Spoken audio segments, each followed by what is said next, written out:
क्या हुआ जब अचानक रात 2 बजे एक लड़की चुपचाप राम मंदिर में घुस गई। फिर जो चमत्कार हुआ उसे देखकर सभी लोगों के रोंगटे खड़े हो गए।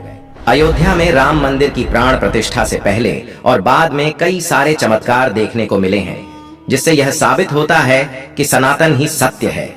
उस समय कई जगहों पर गिद्धों का दिखाना, कई जगह पर भालू का प्रकट होना, प्रभु श्री राम की मूर्ति के साथ एक वानर का चलना और साथ ही साथ मंदिर के गर्भगृह में वानर की मौजूदगी, कई ऐसे बड़े चमत्कार राम मंदिर में देखे गए हैं जो साक्षात प्रमाण देते हैं कि सच में कोई तो ऐसी शक्ति है जो इस संसार को चला रही है। लेकिन दोस्तों, दिल्ली में रहने वाले उमेश और सीमा नाम के दो पति पत्नी के साथ 24 जनवरी के दिन अयोध्या में जो हुआ उसे जानकर आपके भी रोंगटे खड़े हो जाएंगे और आपको इस बात का एहसास होगा कि सच में यह प्रभु श्री राम का ही चमत्कार है।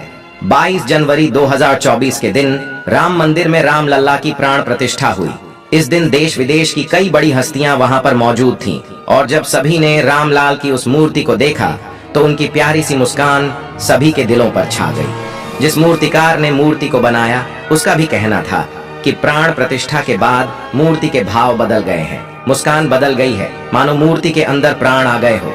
इसीलिए हिंदू धर्म में प्राण प्रतिष्ठा का महत्व होता है। इससे एक बात तो साबित होती है कि अयोध्या में साक्षात राम लल्ला विराजमान हो गए हैं।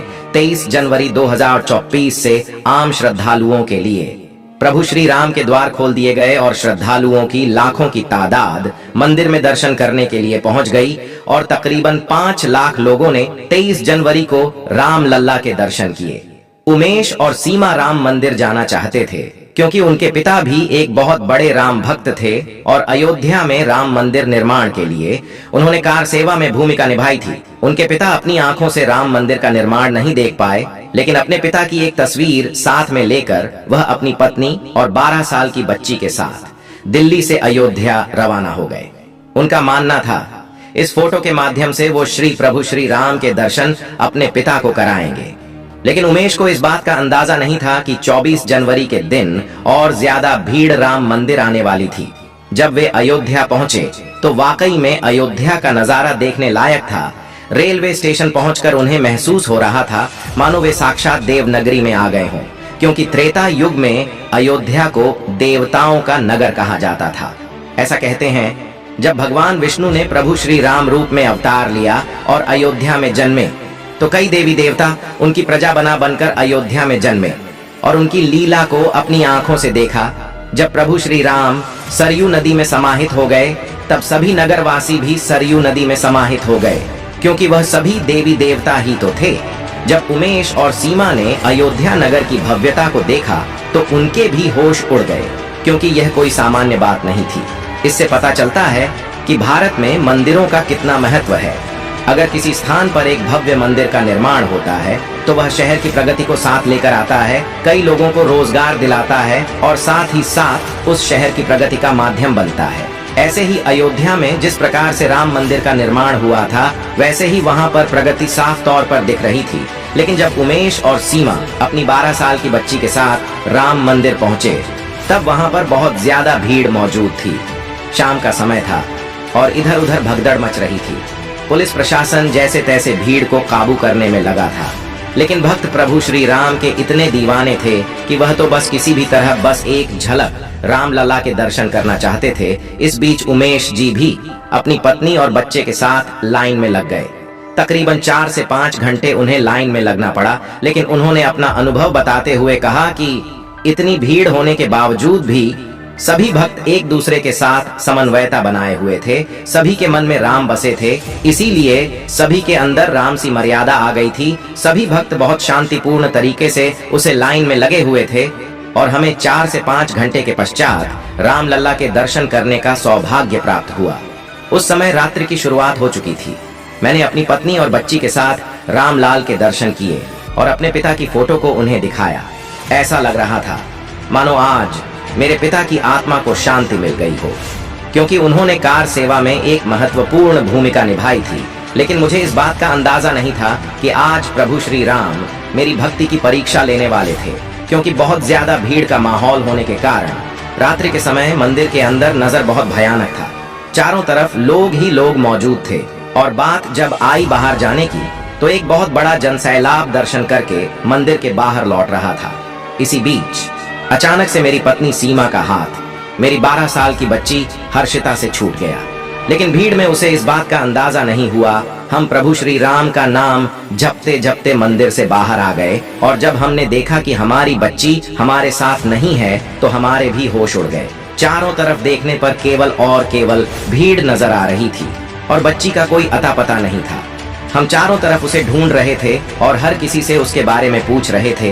कई लोगों को हमने उसका फोटो भी दिखाया, लेकिन किसी को कोई जानकारी नहीं थी कि आखिर वह कहां पर है। हम उसी जगह पर फूट फूट कर रोने लगे और चारों तरफ भटकते भटकते उसे ढूंढने लगे और देखते ही देखते तकरीबन रात के 12 बज गए। लेकिन हमारी बेटी का हमें कुछ पता नहीं चला था कि आखिर वह है कहां। तब तक हम थक हार कर उस समय हनुमानगढ़ी मंदिर पर पहुंचे, जो कि अयोध्या राम मंदिर से 1.5 किलोमीटर की दूरी पर है। हम अपनी बेटी को इधर उधर ढूंढते ढूंढते अचानक ही हनुमानगढ़ी मंदिर पहुंच गए थे। जब हम वहां पहुंचे तब हमने हनुमान जी से प्रार्थना करी कि प्रभु श्री राम के कार्य को पूरा करने के लिए आपने महत्वपूर्ण भूमिका निभाई थी और आज हम भी रामलला के दर्शन करने आए थे, लेकिन हमारी बच्ची कहीं लापता हो गई है। हे पवन कुमार, हम आपसे विनती करते हैं, इसे प्रभु श्री राम का कार्य मानकर हमारी बच्ची का किसी न किसी तरह पता लगाइए। कुछ देर हम हनुमानगढ़ी मंदिर में बैठकर ही रोते रहे, बिलखते रहे।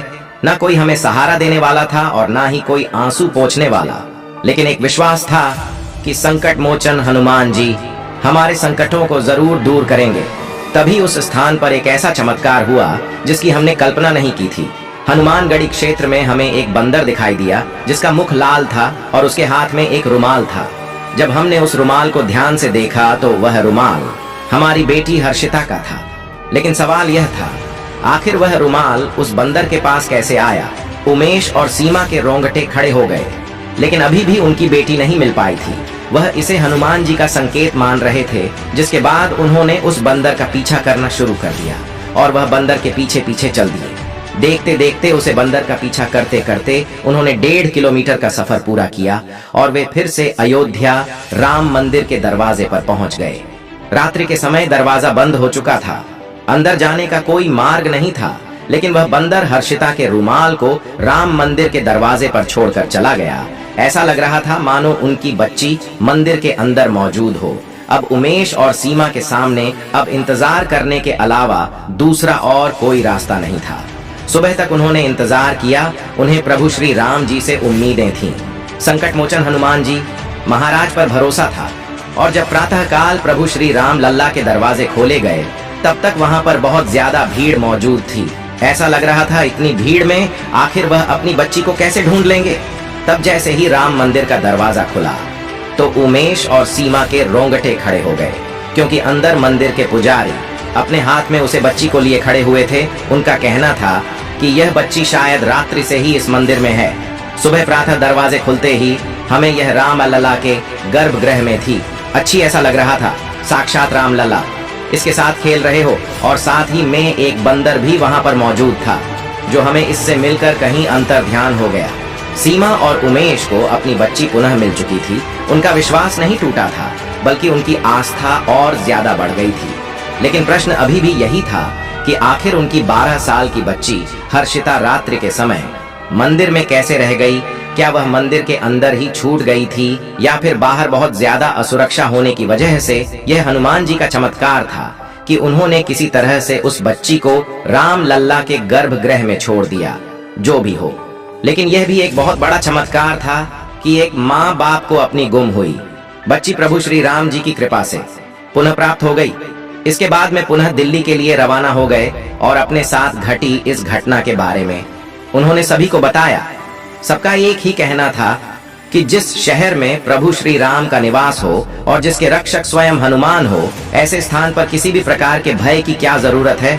दोस्तों, आज की यह वीडियो आपको पसंद आई हो तो आप लाइक जरूर करें, कमेंट बॉक्स में सच्चे भक्त जय श्री राम लिखें और हमेशा ऐसी सत्य चमत्कारी घटनाएं देखने के लिए हमारे चैनल को सब्सक्राइब करके बेल आइकन को प्रेस कर लें।